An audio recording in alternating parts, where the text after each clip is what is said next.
தமிழகத்தில் போதைப் புழக்கம் அதிகமாக இருப்பதாகவும், இதனை தடுக்க திமுக அரசு தவறியதாக அதிமுக பல்வேறு குற்றச்சாட்டுகளை வைத்து வருகிறது. இதன் ஒரு பகுதியாக போரூர் அடுத்த ஐயப்பன் தாங்கல் பேருந்து நிலையம் பகுதியில் அதிமுக சார்பில் துண்டு பிரசுரம் வழங்கும் நிகழ்ச்சி நடைபெற்றது.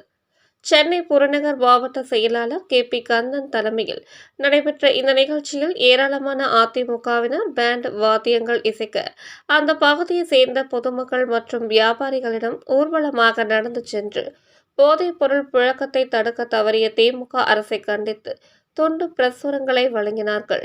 உடன் ஒன்றிய செயலாளர் பி ஏசுபாதம், சென்னை புறநகர் மாவட்ட மாணவர் அணி செயலாளர் பூபதி, மாவட்ட பிரதிநிதி இளவரசி நாகப்பன், எம்ஜிஆர் மன்ற மாவட்ட துணை செயலாளர் நாகப்பன், கொலப்பாக்கம் ஊராட்சி மன்ற தலைவர் மாலதி, ஏசுபாதம் மற்றும் ஏராளமான அதிமுக நிர்வாகிகள் கலந்து கொண்டனர். அசம்பாவிதம் ஏற்படாமல் இருப்பதற்காக ஏராளமான காவல்துறையினர் பாதுகாப்பு பணியில் ஈடுபட்டிருந்தனர்.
கொஞ்சம் எப்படின்னா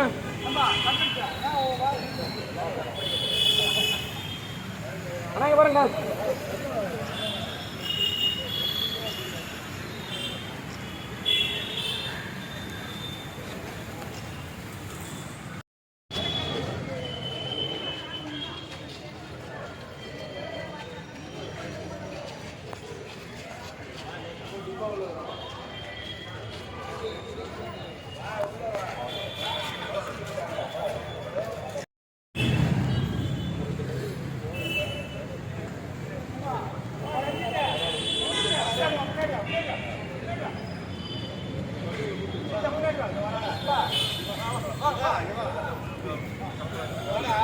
வாடா